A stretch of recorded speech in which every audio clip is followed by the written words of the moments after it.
at the Crosso Group. We appreciate them sponsoring each and every Sunday night's live stream. I'm joined by CJ Vogel and Rod Babers.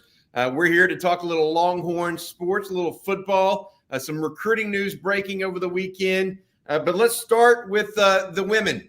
The Texas women's volleyball team wins back-to-back national championships in volleyball.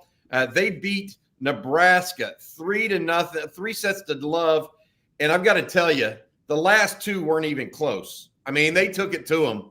The women just absolutely, Keith Davis, I agree. They embarrassed them today on national television.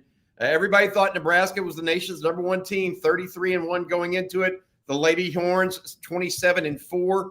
But Texas, behind Madison Skinner, Asia O'Neal, Ella Swindell, Emma Halter, Molly Phillips, the whole group literally contributed to a resounding victory. And so right now in Austin, Texas, there's a burnt orange tower with the #1 up. That's because University of Texas has won a national championship. That's the celebration we've got. Matthew Golden, and we want to talk about this too. He's the wide receiver out of University of Houston. Last night, he committed to the University of Texas, choosing Texas over, we don't even know who else was trying to go after him because he shut it down before anybody else really went after him. He was that much going to Texas the whole time. The young man originally from Klein King played 2 years at the University of Houston. We're going to talk a little state championship action. Texas state championship, a 6A Division II. It was not pretty. 74-14, DeSoto beat Summer Creek. I mean, they took them to the woodshed.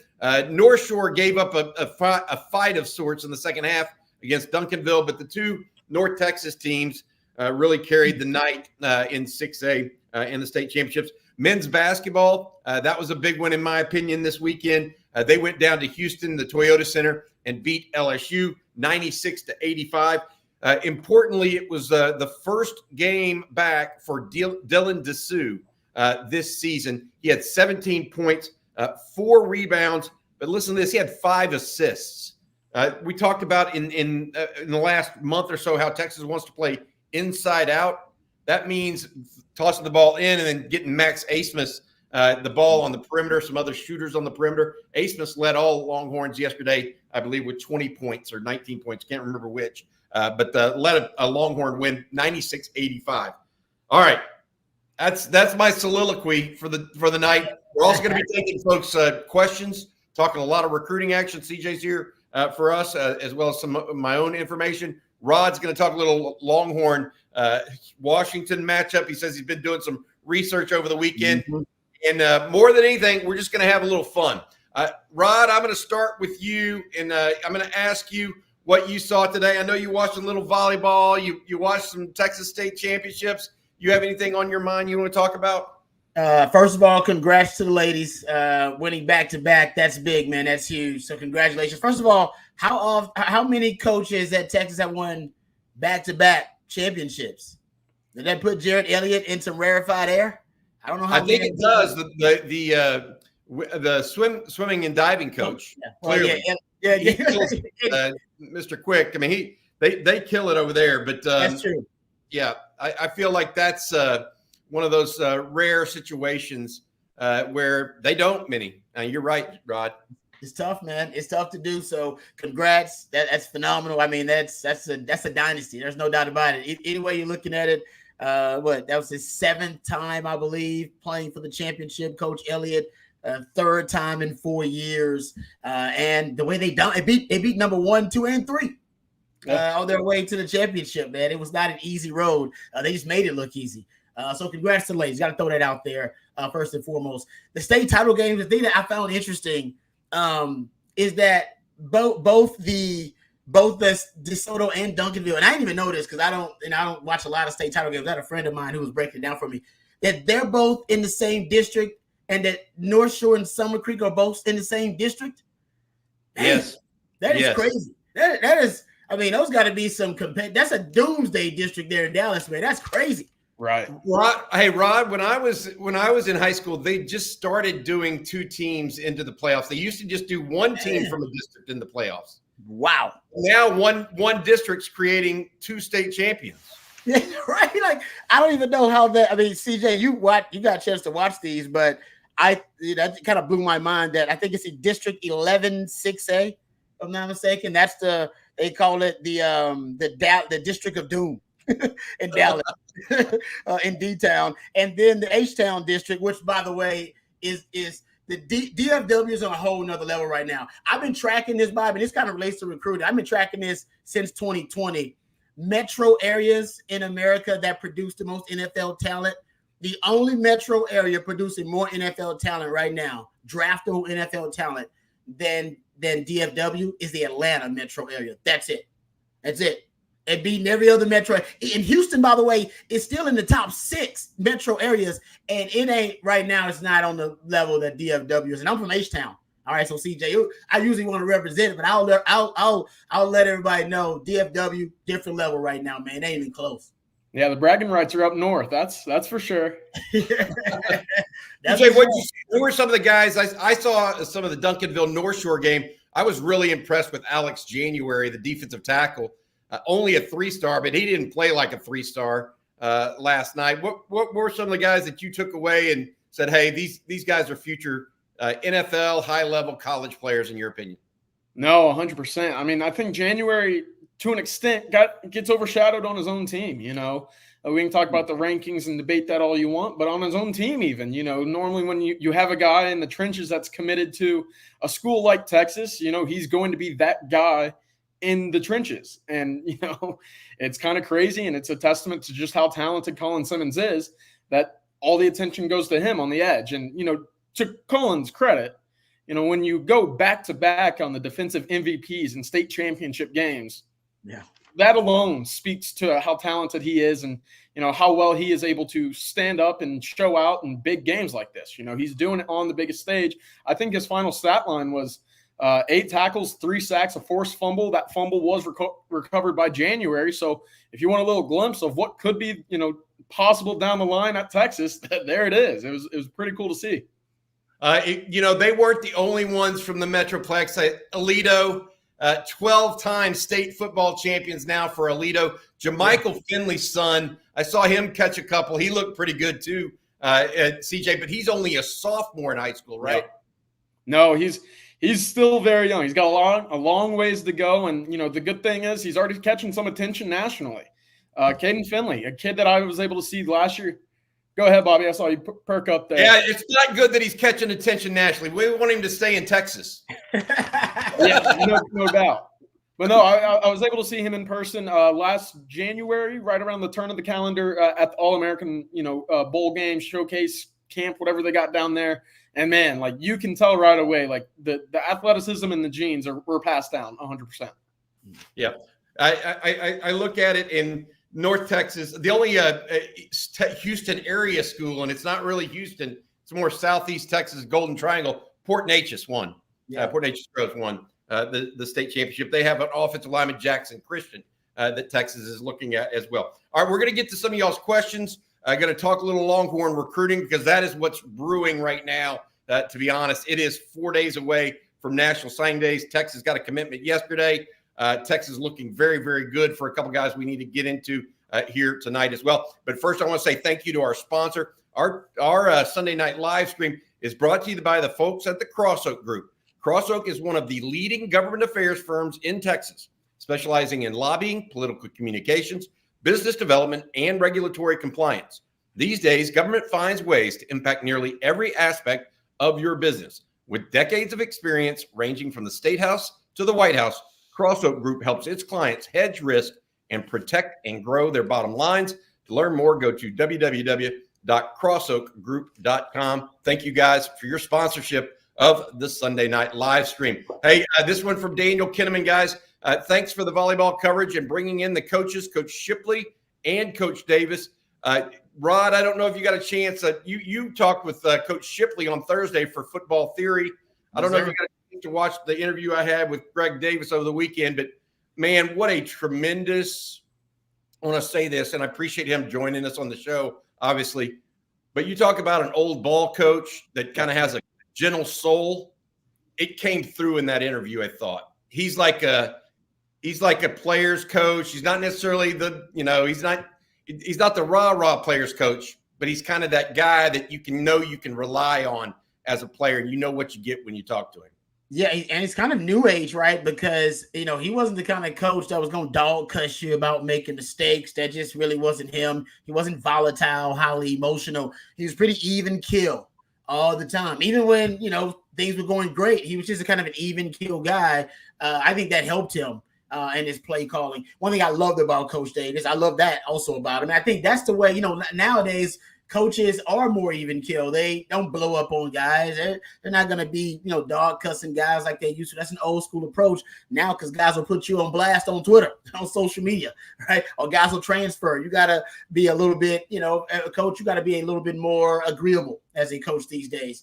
And he was just a coach that was always pretty, even kill. One thing I loved about him football-wise is that every offense that Greg Davis had for every different quarterback, he changed it and adapted it based on the talent of the QB, right? With, when he had, Sims, or even with Major, right? That was a different offense than Sims. Sims ran a pro-style offense, was under center a lot, right? Which some people disagreed. Probably should have been in more of a shotgun, but it was a pro-style. We still had fullbacks back then. Guys like Matt Trissel, all right, Chad Stevens, who still running kind of 21 personnel at times back in the day instead of more spread sets like you would see. Then comes in VY. He wants to zone read, and obviously takes that to a whole nother level.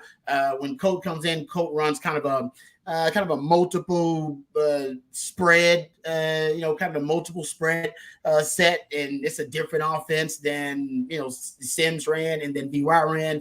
And you could argue that the one time when Mac Brown called his shot on offense after that national title game when Texas lost to Alabama, and he said, we're going to be a power running team. That was the only time where Greg Davis, and I don't even know if it was on Greg Davis or on Mac, where his offense failed its quarterback. And it's because Mac called his shot. Mac was like, we're going to be a power running team like Bama. He's like, whoa.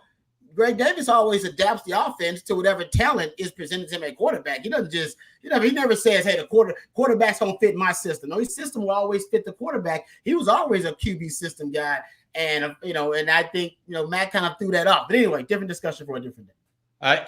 I'll just say this as it relates to that, how that relationship ended.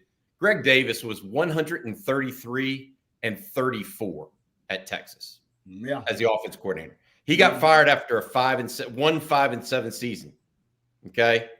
I mean, and I know I was around. I was one of those guys like, Greg, you got to throw it past the chains, man, against OU because they tackle too well.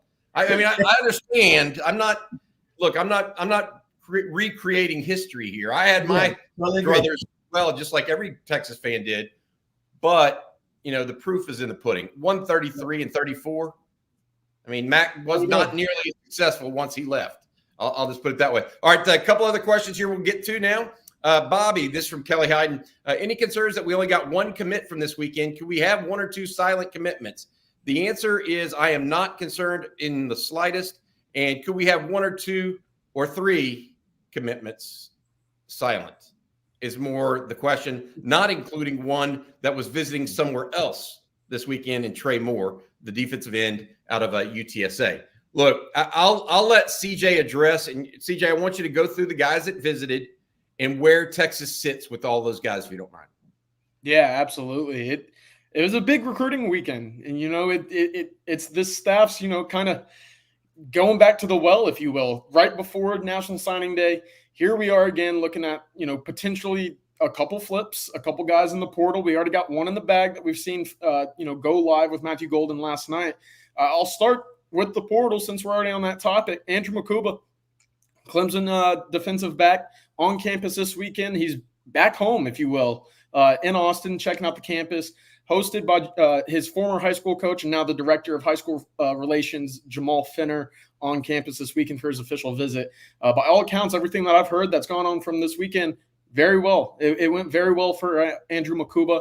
I do think Texas is the team to beat there. If a decision came tomorrow, I think Texas would be receiving some good news again. And I've mentioned this on previous shows, Bobby, but I want to give him another shout out again. Jahdae Barron and what he's been able to do connecting with Makuba on his visit. The two obviously are from the Austin area. They train with the same trainer and Bam. Bernard Blake as well. So unsung hero right there for Jahdae Barron in this recruitment. And it's a seamless fit moving forward. Down to the high school ranks, Xavier Filsame, a guy that Texas has been really turning up the heat for as of late. Still currently committed to Florida. He tweeted out this evening he will be signing on Wednesday. A decision will be made whether or not he will flip to Texas or not. We'll see on Wednesday. But at the moment, I like where Texas was coming into the weekend, and I think the weekend only strengthened their approach and their attack in that recruitment. I do believe a flip is in the works there for the 5-star safety. What about Ty Anthony Smith, the linebacker out of Jasper? Absolutely. Ty Anthony Smith, a fun one. He was told, and this is the only guy at the position of linebacker that Texas is really trying to pursue in this class. If that doesn't say a lot about how, the Texas staff is viewing him, I don't know what else will. Ty Anthony Smith, talented ball player. And you have to imagine what A&M has gone through this past couple, weeks, months, in terms of their football turmoil. It's only strengthening the Texas's approach, looking down the road, seeing that a college football playoff, appearance is in their sight.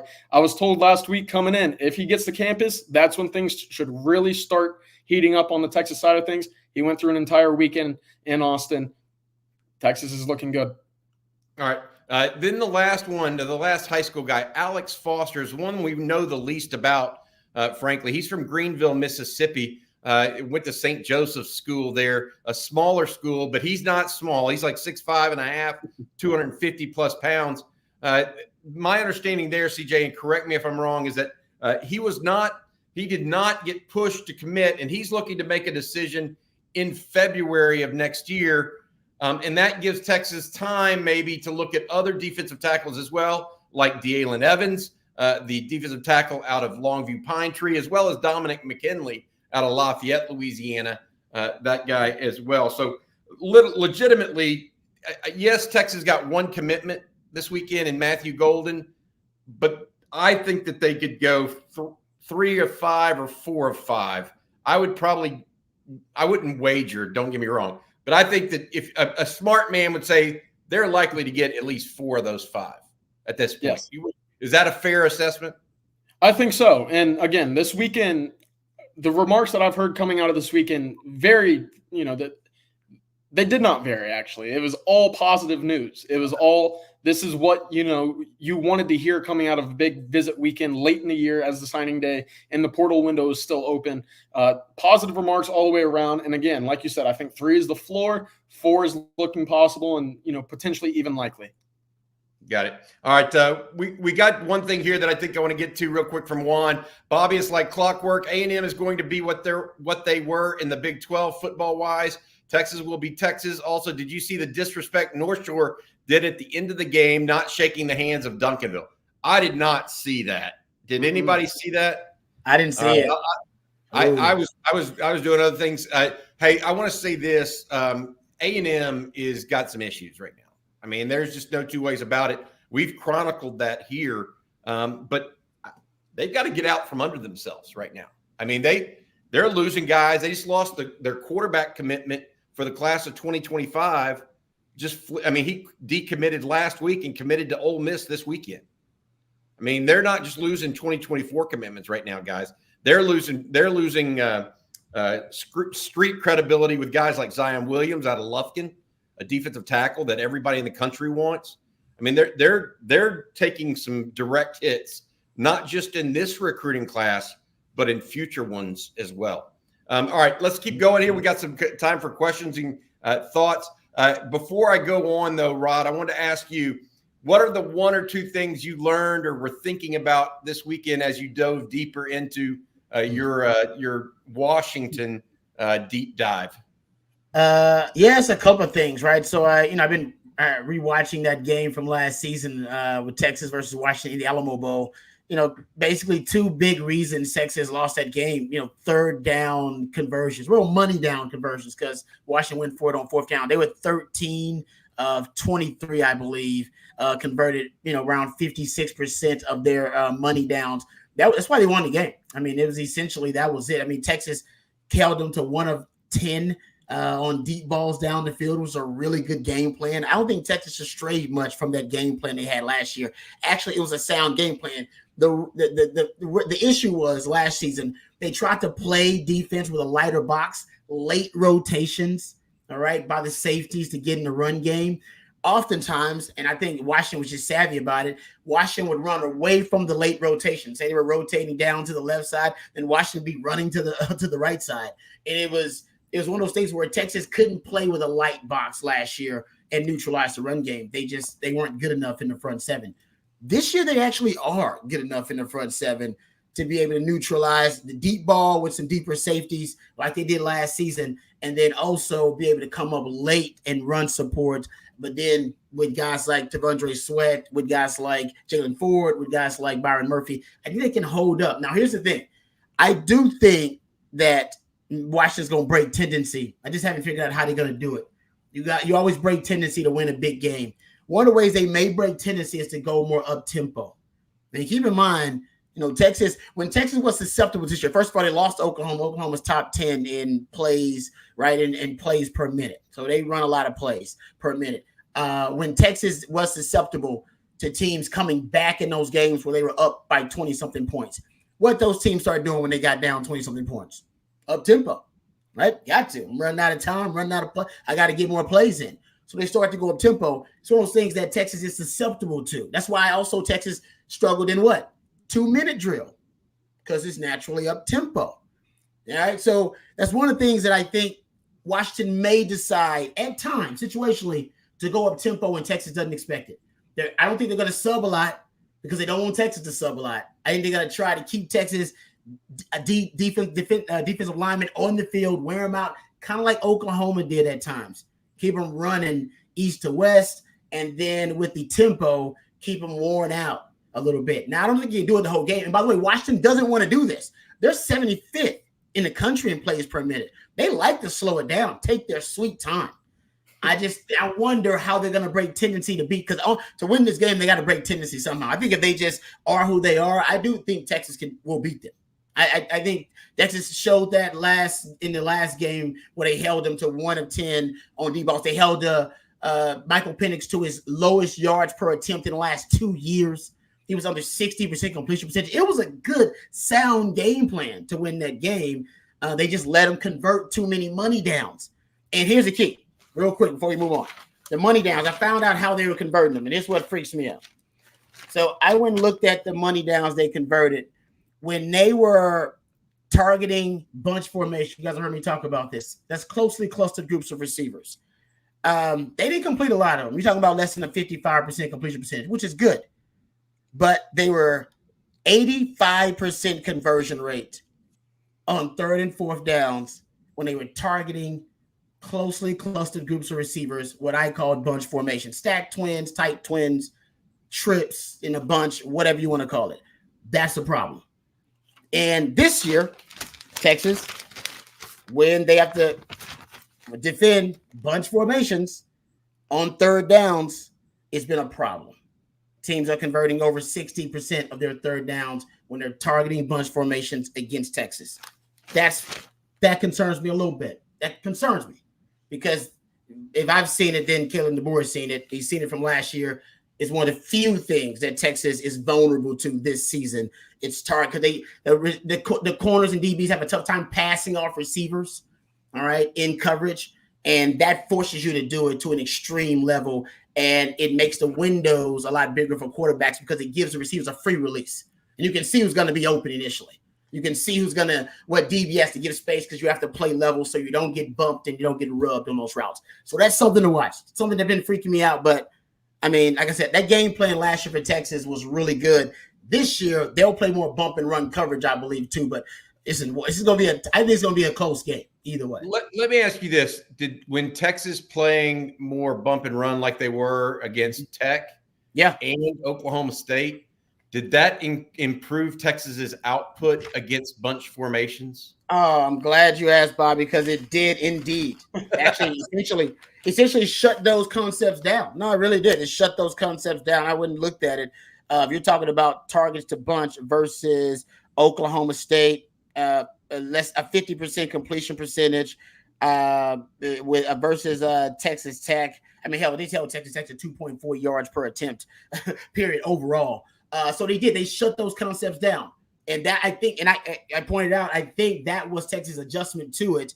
It may be a matchup thing, or maybe they trust these young corners now that their technique will hold up in bump and run coverage. But Mike Gundy is a hell of a coach, and Mike Gundy decided to take Texas yard when they went bump and run coverage. Texas Tech couldn't do it, but Oklahoma State decided, man, we're just going to throw it deep every time. Double moves, out and up. We're going to chunk it deep. They were 3 of 7, all right, on deep balls, 20 yards or more down the field. That does not include the PI on Ja'Day Barron. That did not include the post route that was wide open that the quarterback missed. Did not include the PI that Gundy wanted that probably should have been called on that first drive of the game. They had some success, and they're not even close to being the best wide receiving core in college football, which is what Washington may have. By the way, Texas has the same audible when somebody comes up to bump and run X-Man or AD Mitchell. Where do they go? We go in yard. Let's take them. Our guys are better than their guys. Let's go. They'll probably think the same thing about Texas DBs. Rob, real quick, I wanted to follow up. Just you mentioned pace and how quickly teams are able to, get to the line of scrimmage and get a playoff.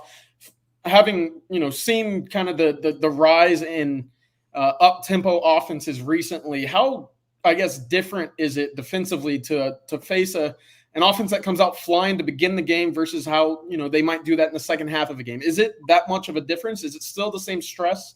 Because I have a follow-up point here in a minute, but I wanted to hear if there is a big difference, whether it be in the first half to start the game or an adjustment in the third quarter where you're sitting there like, oh boy, they're going fast now. Yeah, I think there is, because there's a different mindset, right, for DBs. They're not as aggressive, I think, in that 2-minute drill. Sometimes there's a mindset of, all right, let's just not give up the big play, the cheap one. So I do think there's a different mindset situationally in terms of a 2-minute drill.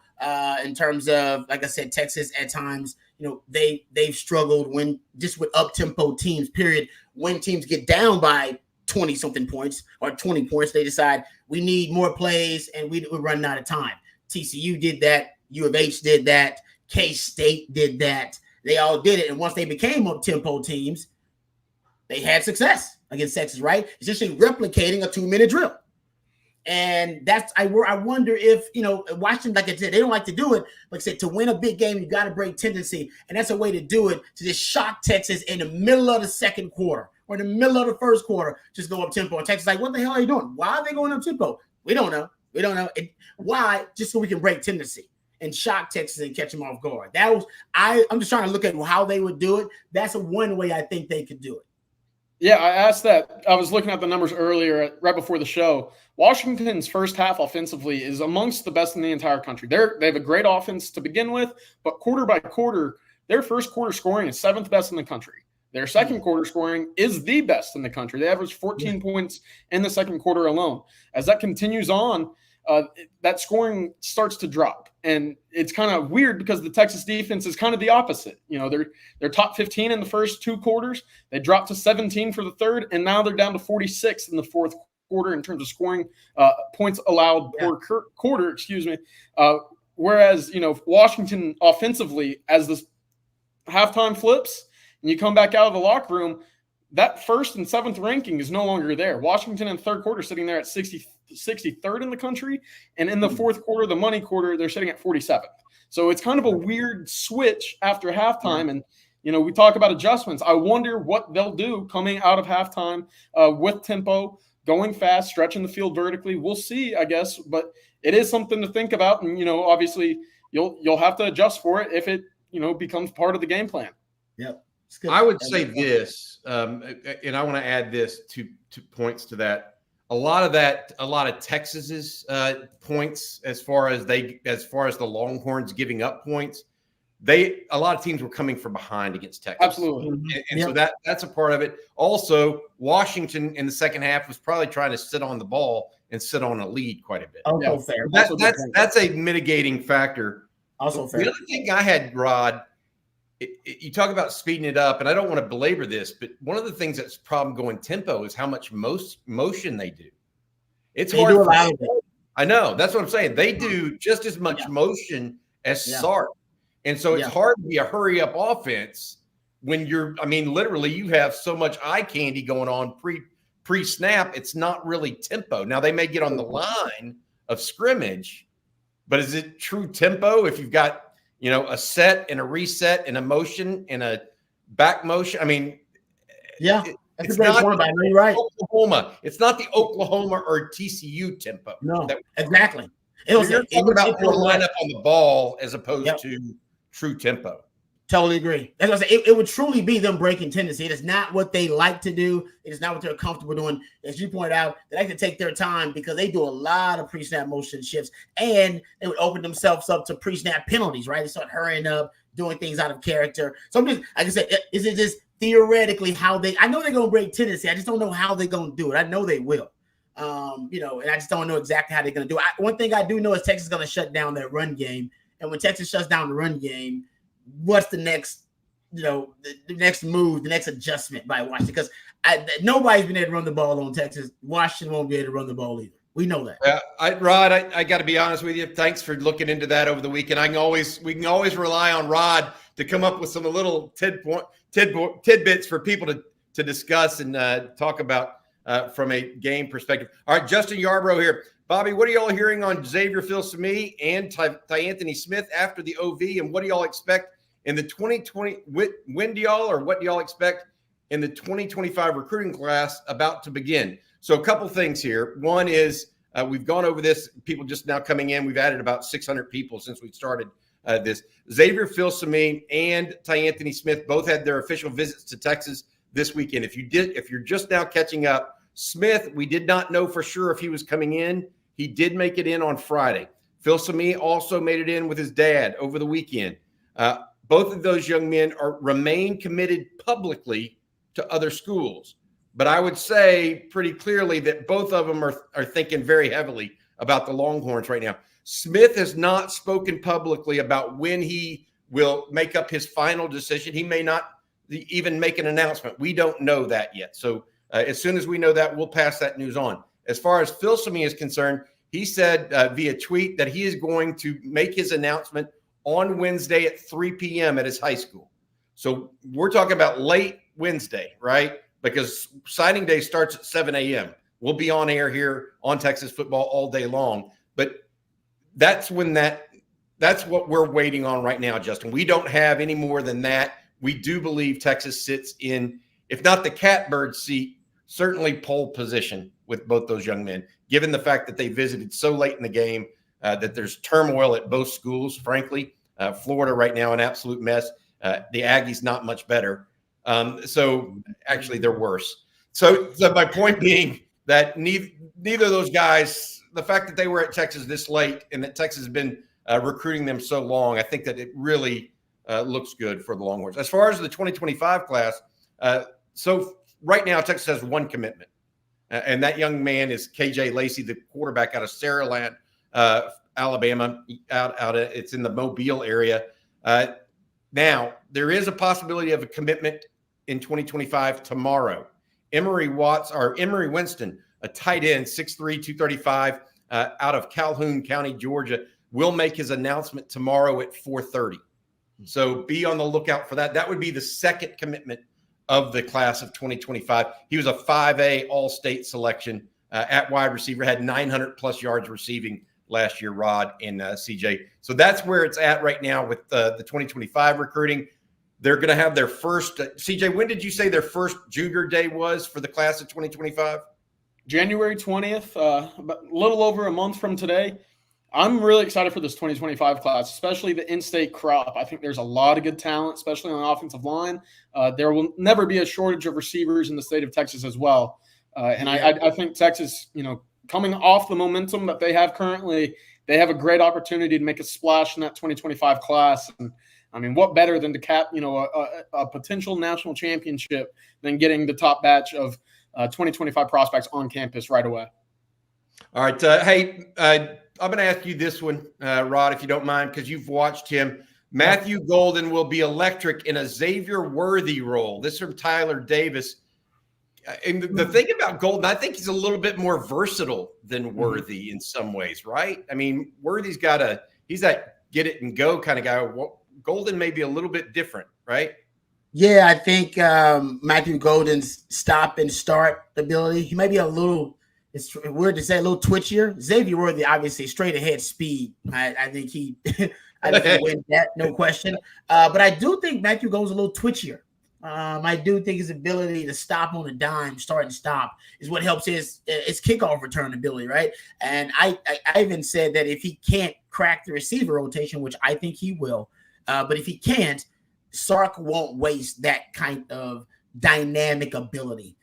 Sark, he's often inspired by guys like Matthew Golden, like Keelan Robinson, right? Keelan Robinson's kickoff returner, which Matthew Golden will step in as, upgrade a kickoff returner, which is hard to do because Keelan Robinson's pretty fantastic. But if he can't crack the receiver rotation and be, the guy in the slot, the electric guy in the slot for Sark, Sark will find a way to come up with specific packages for him. But I think he'll crack that receiver rotation, and he'll be the guy that Sark uses for targets to motion. I'll find my targets to motion stats here in a second. I got papers all over the place. But Sark loves targets to motion. It's when, you basically target a player who was in motion at the time of the snap or before the snap, basically giving those guys a running start. Guys with a lot of speed. He loves to do it with Xavier Worthy. He did it with, Bijan a lot. Does do it with JT Sanders a lot. He'll do that with a guy like Matthew Golden. Find him a matchup advantage and just get him about 3-4 yards of space. And he does this with Keelan Robinson, and it puts defenders in a hell of a conundrum. Because when you got guys with that kind of speed in space, either I'm chasing, and if I'm chasing a guy with speed, man, I'm trying to hit max speed. So I'm probably out of control. And all it takes is one cut on one dime, and I'm in the spin cycle. That's what Keelan Robinson does to guys. Or you don't have enough speed. You're trying to gauge your speed, and then a guy like Keelan Robinson or Matthew Golden just beats you to the perimeter and gets the edge on you and just runs right around you.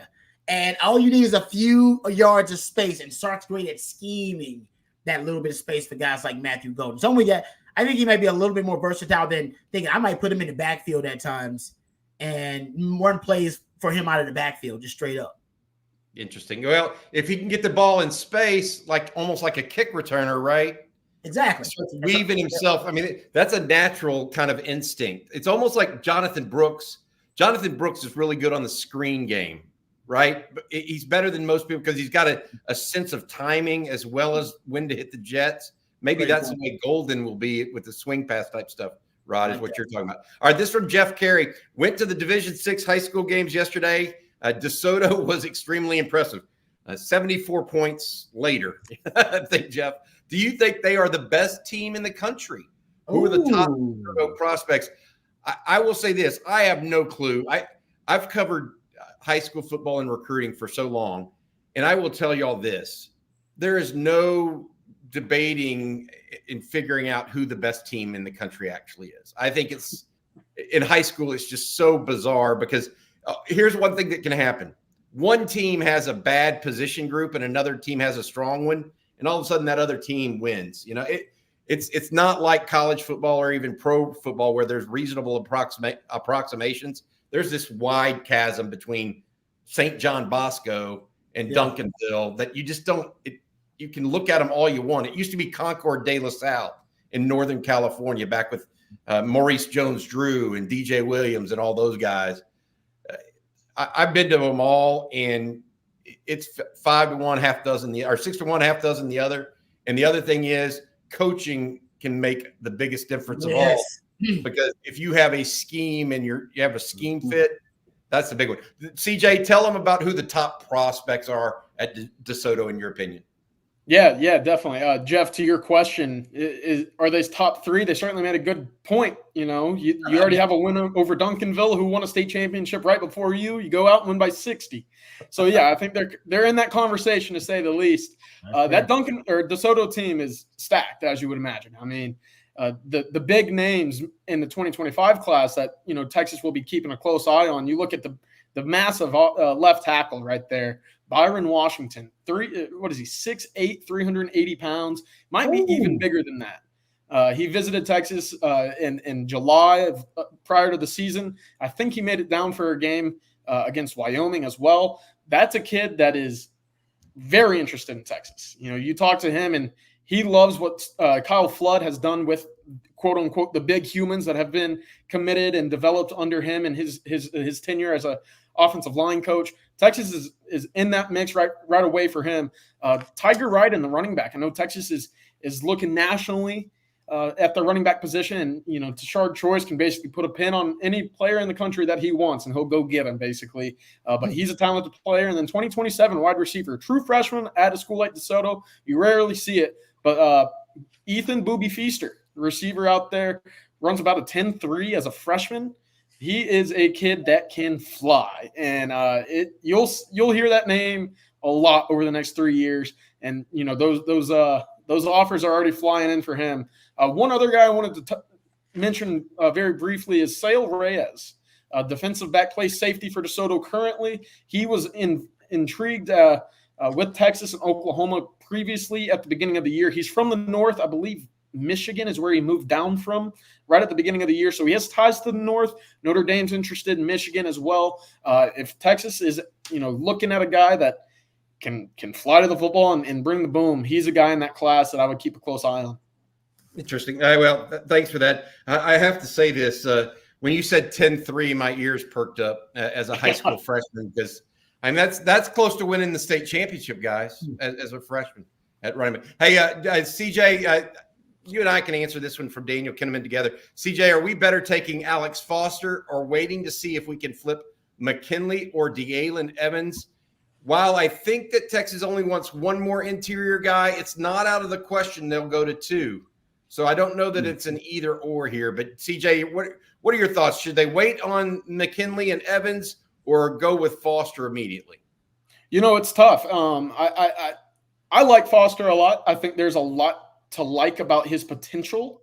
Whereas if you look at a guy like McKinley or D'Alen Evans, there's probably a little bit more fine-tuned skill at the moment. So do you feel good about, the potential depth right away that you can kind of put a guy on the back burner and see where he is in a year from now? I think that might be in the evaluation course at the moment. I'm not entirely sure, Bobby. You might have a better sight there, but I do think what you're seeing right now from Alex Foster on his film, a guy from the Deep South in that Mississippi area, a guy who's probably not getting the best nutrition, or, it is certainly going to improve the minute that he steps onto a college campus. What you're seeing on film already is incredible. The raw tools, the raw physical strength, it jumps off the screen on his huddle, and it's something that you look at very closely and you say, all right, this is probably worth the project. This is worth it. I was told today by someone that was on campus this weekend with the recruits, Alex Foster is going to be a very big man one day. He's 6'5.5", 250, and has just started getting growing.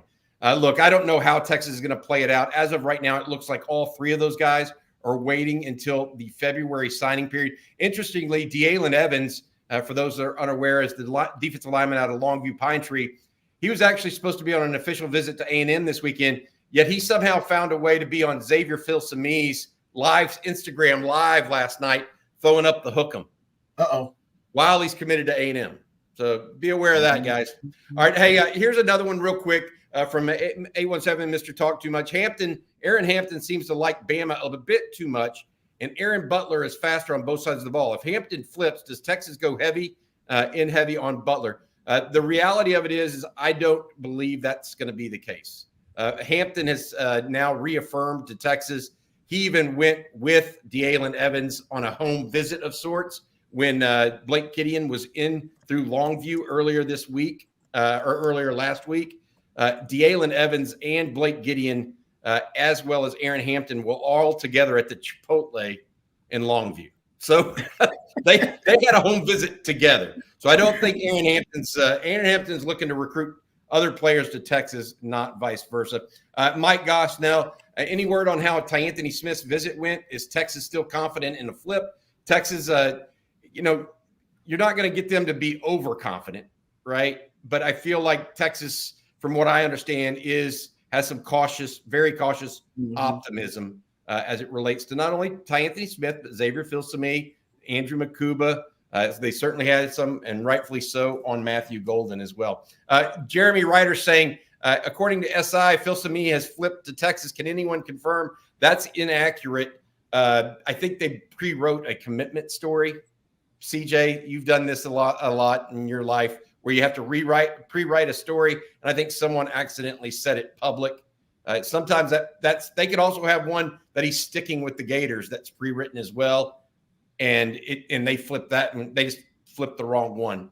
So don't take that one as much. Hey, Rod, I want to ask you this one, buddy, from Freshwater Cajun. I didn't know there was such a thing. Between Washington and Texas, which team has more ways to win or lose? Rod, you and I saw this graphic the other day where it's college football stats, I think, that had Washington a 53% chance of winning, Texas a 47% chance. Which team has more ways to win? Which team has more ways to lose? That's a great question. I was actually talking to my wife. Her family lives in Idaho, so they got friends who are basically Washington Husky fans, like a lot of them, because that's their kind of college team up there, the big time college team. So I was actually talking to somebody, FaceTime with somebody about the Longhorns, and I told them, I said, listen, Texas is a better football team than Washington. They are. They got more talent overall. I mean, blue chip ratios, that kind of stuff. We talk about recruiting. Texas has more talent than Washington. Texas has better trenches overall than Washington. But the Kim Kardashian, Nicki Minaj, Serena Williams size, Cardi B size, Megan Thee Stallion size, but they have a better quarterback. That's pretty big. That's huge, right? They may have a better coach, and Sark is damn good, but Kevin DeBoer, they've had the coaching advantage too. I mean, you can say, I love Sark. Sark's awesome. Kevin DeBoer's guy, he checks more boxes. He's won at the lower levels too. Like he's won championships, right? Yeah, he's like, I want to say he's like 103, right? He's like 103 and 11 or something like that. His career. I may be giving him too many losses. He maybe like 103 and 8. He's like, it's ridiculous, his record. So they got the coaching advantage, potentially quarterback advantage, and their strength is specifically targeted at Texas' biggest weakness. That's the story. That's it in a nutshell, Freshwater Cajun. Texas is a better team, no doubt. But I just gave you 3 reasons why Washington could win the game. I think Texas has more ways to win.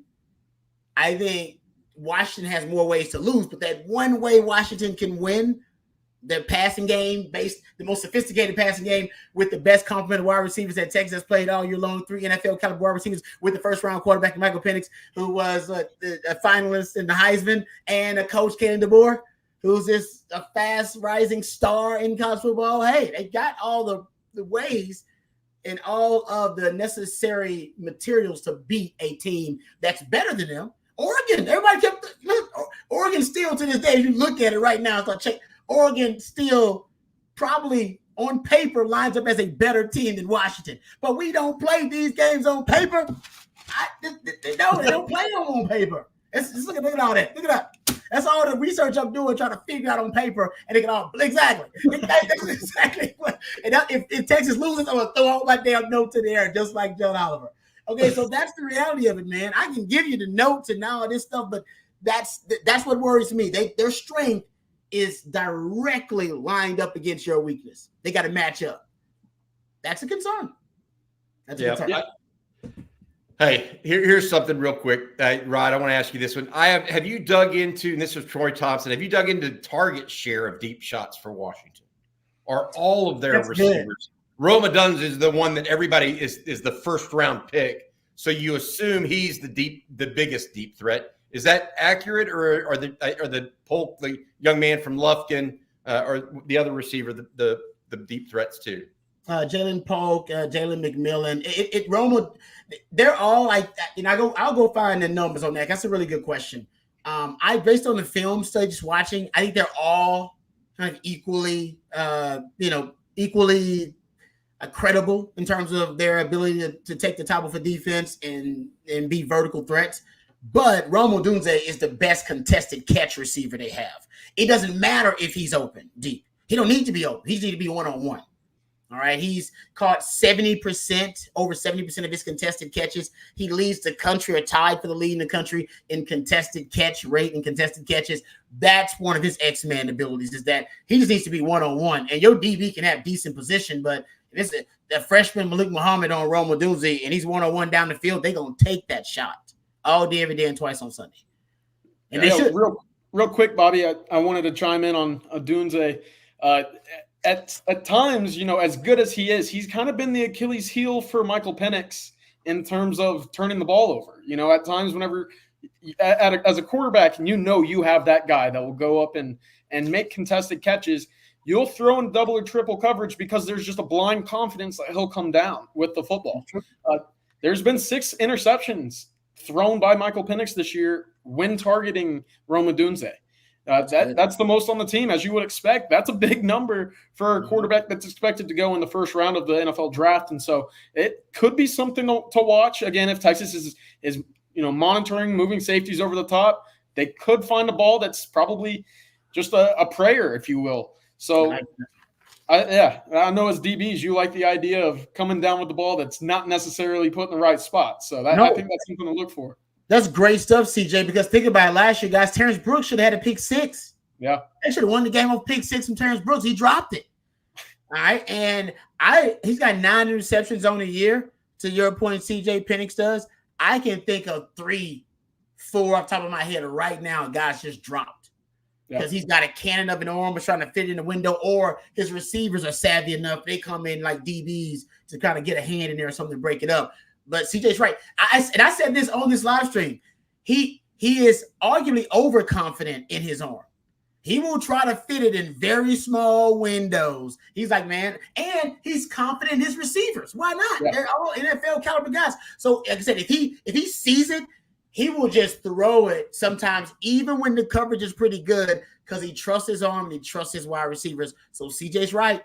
Just got to catch him. He threw it to Terrence Brooks, and Terrence Brooks didn't catch it. That could have changed the whole damn game. That would have won the game potentially. Well, I got to talk about this because it's really interesting to me. I feel like great quarterbacks are willing to take risks that others aren't, and sometimes you live and die with them, right? And I think that's, so I think you get down to the Final Four, okay. You can't just, if it's equally talented teams or pretty equal teams like Texas and Washington are, Michigan and Alabama, you can't just have a bus driver. Your quarterback has to go out there and win some games for you. And so we'll see whether that forces an interception or all of a sudden Rome Odunze is running down the field with nobody, with Longhorns chasing him, right? Hey, I do have a good question here. This one from Rick Starr, guys. Rick asked, Hook'em guys, was wondering if we will be wearing our icy whites in the Sugar Bowl. We are unstoppable when we wear that storm. Hey, Rod, you like to wear the icy whites. I will say that Texas is the visiting team. So theoretically, Texas should be wearing the whites, but I think the home team actually gets to choose. Oh, yeah, I think you're right. So we'll see what Washington chooses, and then that'll dictate what Texas. I haven't heard. If someone else out there has done the research and figured that out, please let us know in this chat. Hey, before we get going, a couple more questions and talk a little bit more recruiting as well as team news. I want to say thank you to our sponsor, each and every Sunday night's live stream, brought to you by the folks at the Cross Oak Group. Cross Oak is one of the leading government affairs firms in the state of Texas, specializing in lobbying, political communications, business development, and regulatory compliance.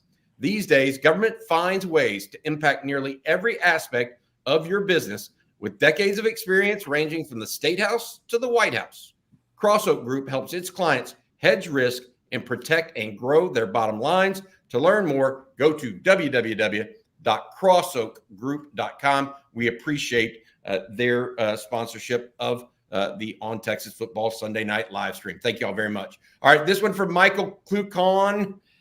With Texas having a late surge in the final week of recruiting, combined with the committed class stock rising, I think Texas will finish number 3 overall.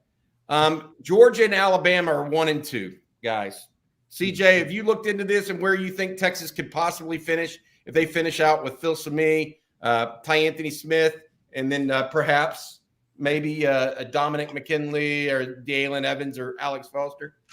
Yeah, wouldn't that be icing on the cake right there if Texas was to, come in at the February signing day and flip one of those as well? I've not looked deep into the numbers or how the Klaus calculators work. I know that's one of the fun things to do right around the time of signing day, so I guess I'll look into it this weekend. But I do know a top 5 class is in the works, and if what we've heard coming out of this weekend in terms of the 2024 prospects that were on campus, there's no reason to think that they won't be jumping in this top 5 prior to Wednesday. I think by Wednesday afternoon, they're going to be sitting in that conversation. Obviously, 3 5-stars in the class, they're in the conversation of, and things are certainly trending to flip a 4th. So hard to, stack up with the other classes along the country and not think Texas won't be in that top 5. And I think the numbers at the end of the day will line up in favor of them in that mix. It would be the 3rd straight top 5 finish for the Longhorns in recruiting and Steve Sarkisian, which is just amazing considering he was 5-7 when he had his first one. I mean, give me a break.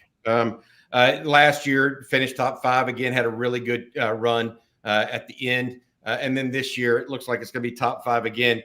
And then who knows what it's going to be next year. We just talked about the first junior days, January 20th.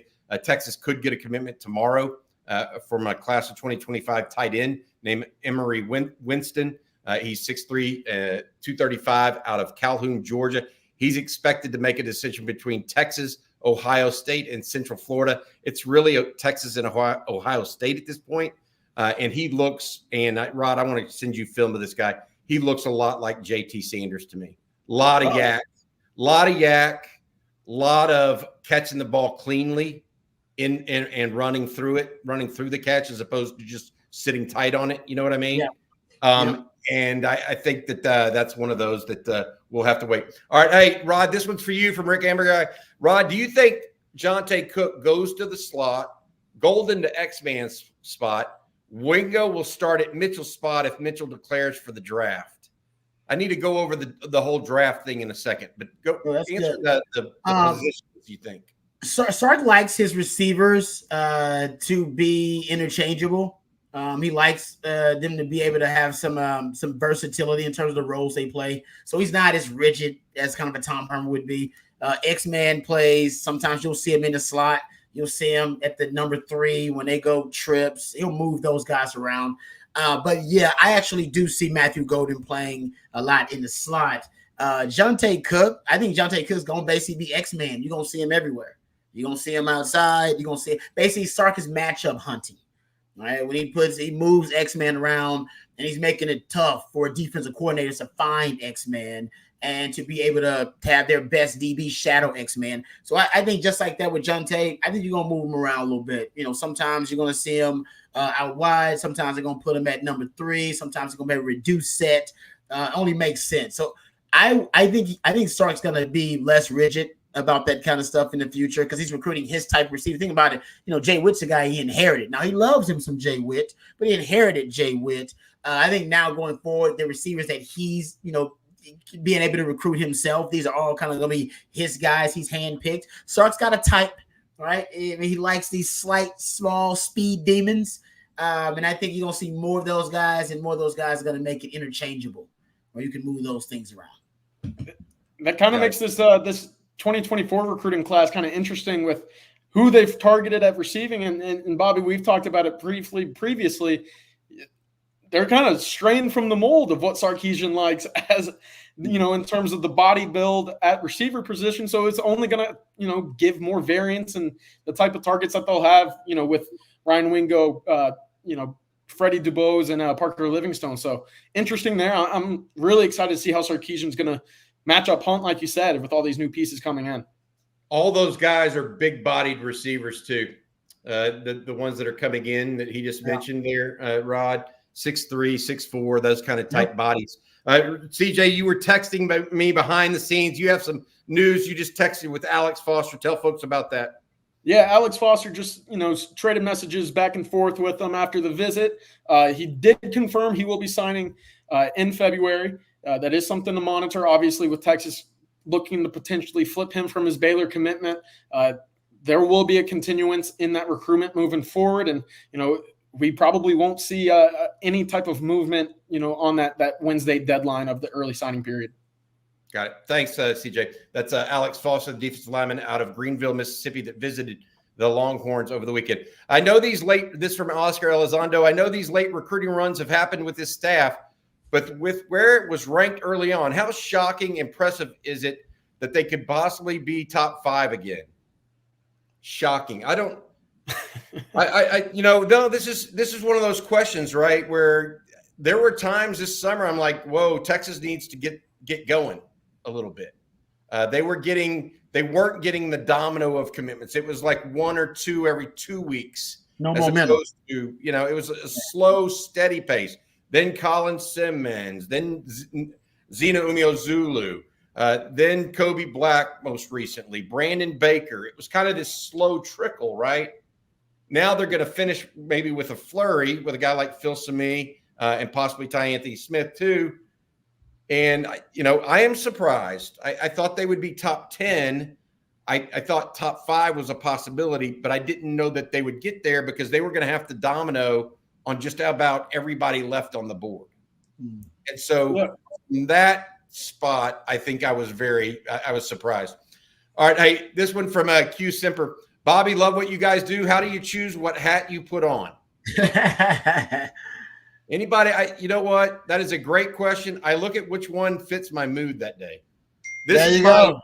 This right here, you know what this is? This means that the women just won the national championship tonight. Yeah, right. Today.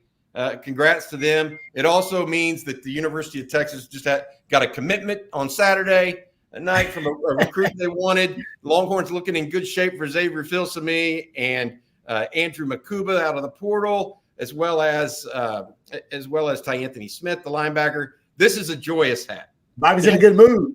This is a light. We need a light the tower hat, is what we need. That's what we need, Rod. You know those. You know how those work, dude. Yeah. All right.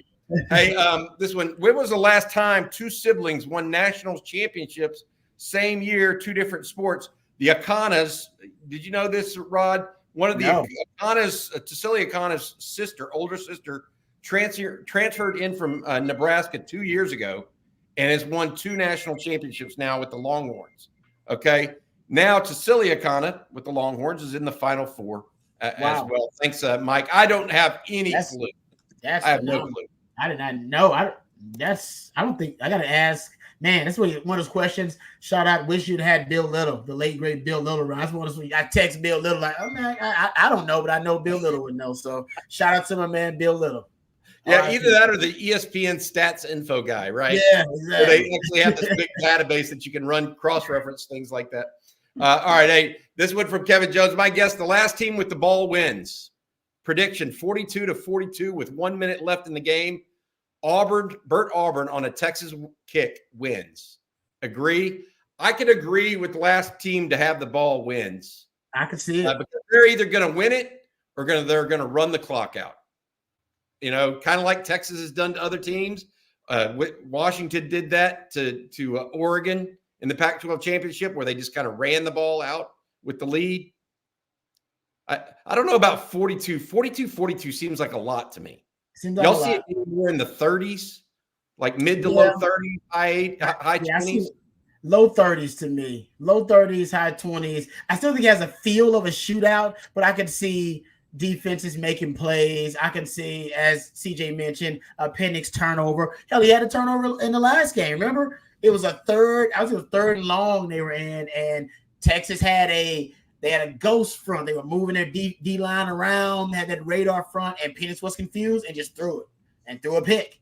They should do more of that, by the way, in the game. But yeah, I could see turnovers going to be huge because they got one of the things their defense does well. They're opportunistic. The secondary, they take the ball away. They got some long, lean, rangy athletes in the secondary that make plays on the football. They got 16 picks on the year. And matter of fact, they got Muhammad. They got kinfolk. Malik Muhammad's kinfolk is starting corner for him, right? He's a good player. Yep. Yeah, he's like their best cover guy, actually. Yeah. Hey, CJ, where do you see that game going score-wise? I don't know. I've been on the fence with it for seemingly since, the matchup was set, because immediately I went back and watched last year's game, and the only thing I took away from last year's game was how odd it was. There was no flow for Texas offensively. The running game was non-existent because you didn't have Bijan, Roschon. Jonathan Brooks was hurt. You had Keelan Robinson, who was your go-to guy. I don't see Quinn Ewers throwing the ball 47 times again. I think there's going to be a whole lot more balance. There wasn't much consistency in terms of moving the ball past midfield. It seemed like once Texas got to midfield, and it happened so often in the first half, things just kind of fell apart. So I don't know if it's kind of going to duplicate itself again. I have to imagine both Penix and Ewers have increased their performance significantly since last year's game. But it's one of those games, and we see it in the NFL all the time, these big games where star-studded matchups offensively just kind of filter out. There's not the high-scoring offenses that you expect to see when teams play. When it's Mahomes and Josh Allen, you look up and it's a 17-13 game in the fourth quarter. You're thinking, how is this happening? But it's just that much emphasis on every single drive defensively to not get beat deep, to not bust coverage, to make sure you're communicating well. I have to think it's going to be a similar type of game, but at the same time, you see the offensive firepower, and you're like, how are these guys not going to find the end zone? I could see something like 35-33. 32-28. I mean, I just think it's going to be that 38-33. You know what I mean? That kind of seesaw battle where one team gets up by 10 in the fourth quarter and tries to milk the clock. Yeah. And whether or not they can hold on, we'll find out. But it's that kind of game where two offenses kind of go toe-to-toe and play chicken, essentially. You know what I mean? Whoever scores, it scores. All right, we got to get going here. We're a little bit past our hour. This one I'm going to finish off with, guys, if y'all don't mind. Kevin Todd asks anything on Trey Moore, Bobby. The last I have got is he was at Alabama over the weekend. He was expected to make a decision before Christmas. Remember, he's a portal guy from UTSA, had 14 sacks, visited Texas last weekend. That was his plan as of Friday. I've not spoken to his marketing rep since that time. So I will try to get something there and have it for coffee and football in the morning for folks that tune in. And we'll also mention it on our other updates tomorrow as well. I want to say thanks to the Cross Oak Group tonight for spending time and sponsoring this show with us. Also, thanks to all of our viewers and listeners out there. We got 3 days to go right now until National Signing Day, January, February. I'm going to get it right if I stab it another time. December 20th. My apologies, guys. It's been one of those days. But we're going to follow up with all of this stuff and more. Tomorrow, we're also going to have on Texas football in the morning on Coffee and Football. We've got Greg Tepper, managing editor of Dave Campbell's Texas Football, coming on. He was on Bally's with all those games over the weekend. I want to talk to him about some of the state championship stuff and get going with that. All right, for Rod Babers and CJ Vogel, that's going to do it for the Sunday night live stream, guys. Hook 'em. Hook 'em.